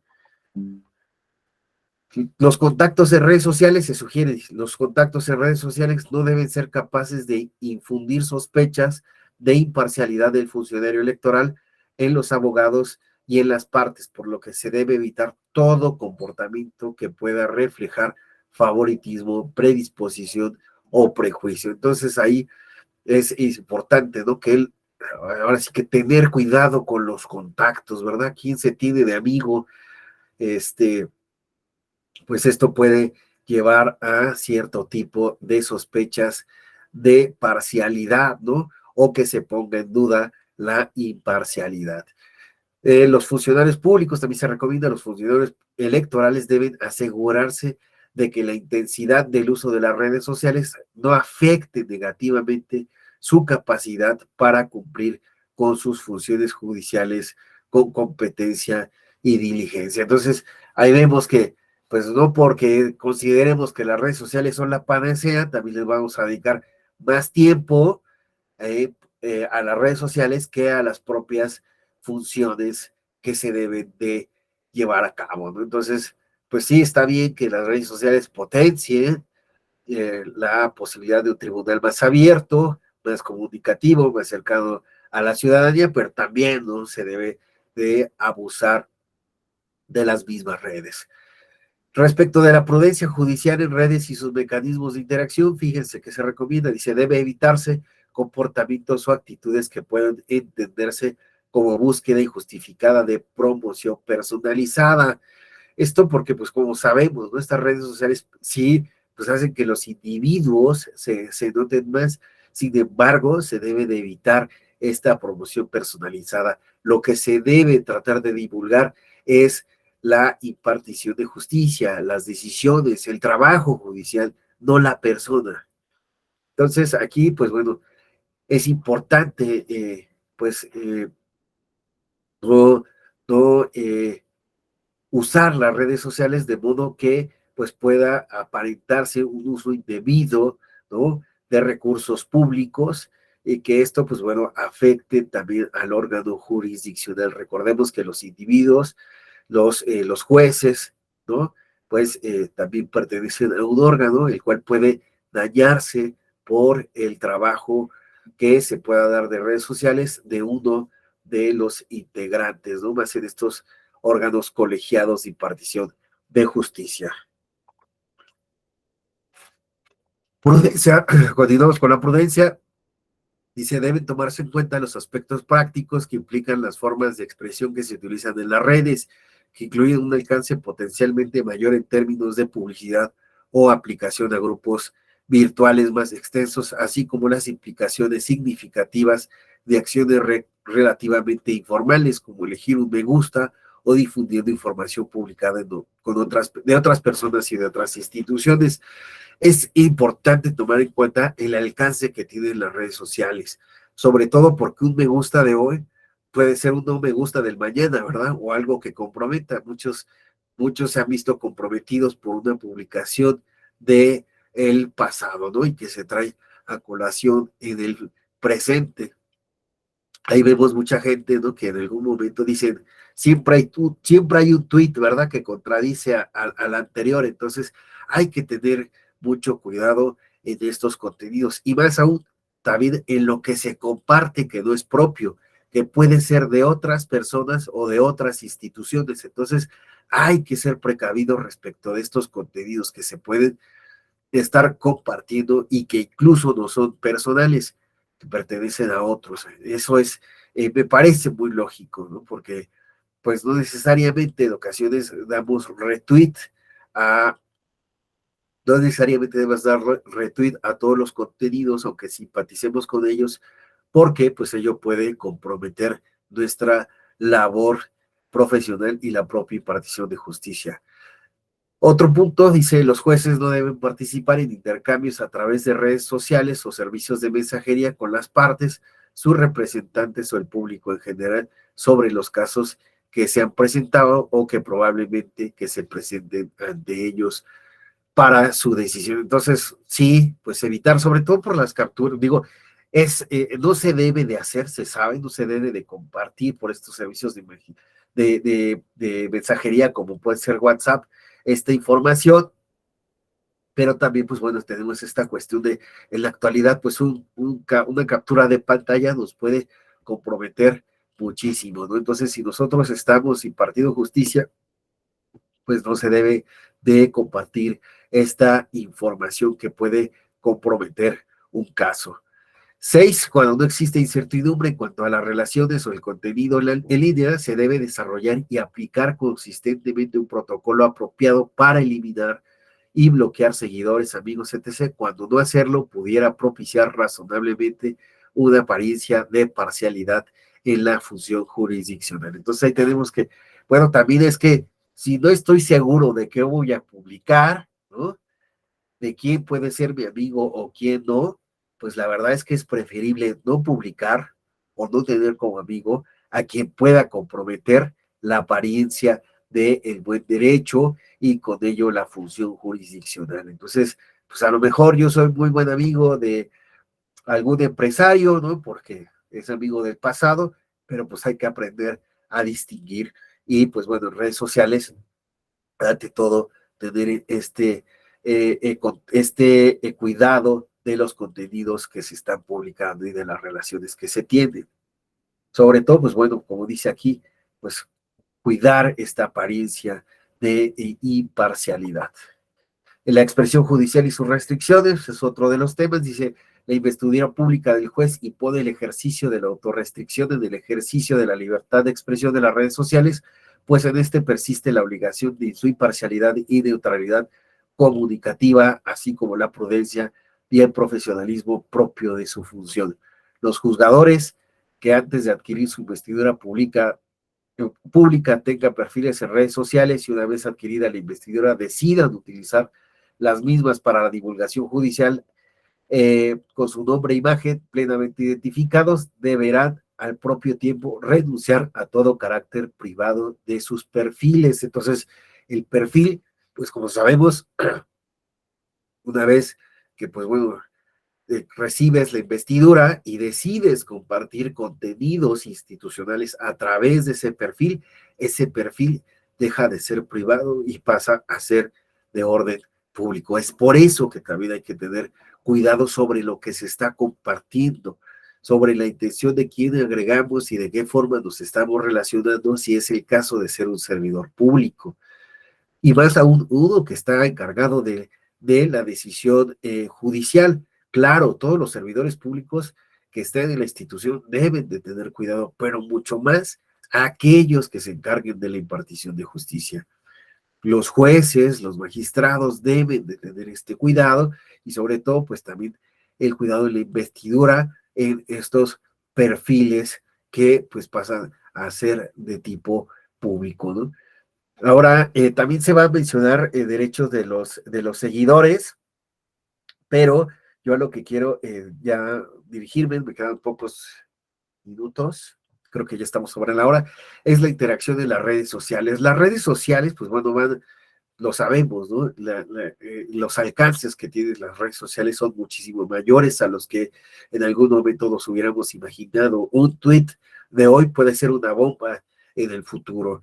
Por lo tanto, es importante que los jueces cuiden de esta interacción que se dé y sobre todo cuiden a los órganos de impartición de justicia frente a los usuarios. Siempre debe de posicionarse de manera abierta, ¿no? Con un comportamiento tolerante, respetuoso, hacia las críticas, que sea plural, aquí no lo señala, pero la idea es eso, ¿no? Que se dé lugar a la pluralidad y que se evite todo tipo de interacciones, de comunicaciones que puedan considerarse como tóxicas o negativas, sobre todo con esto que es posible, ¿no? Tener diversos trolls o haters, ¿no? Que van a estar ahí posiblemente asediando. Entonces ahí es evitar ese tipo de comunicaciones, pero pues sí se debe de ser claro que los jueces, que los impartidores de justicia deben de, como se sabe, maximizar la libertad de expresión y en ese sentido, pues bueno, su estándar hacia la crítica debe de ser mucho más elevado, ¿no? Entonces, las críticas hacia la función judicial, a su propio trabajo o desempeño, pues bueno, debe aceptar la crítica, aunque ésta pues pueda parecer incómoda, que pueda ser muy fuerte y que pues bueno, pueda llegar a incomodar.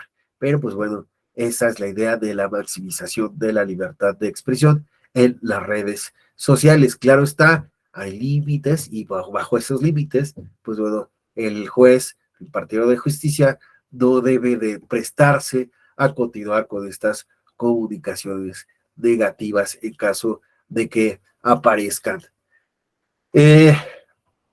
Mencionaba esto de la actitud empática, ¿no? Y sobre todo que pues, uno puede enfrentarse a estas situaciones complicadas.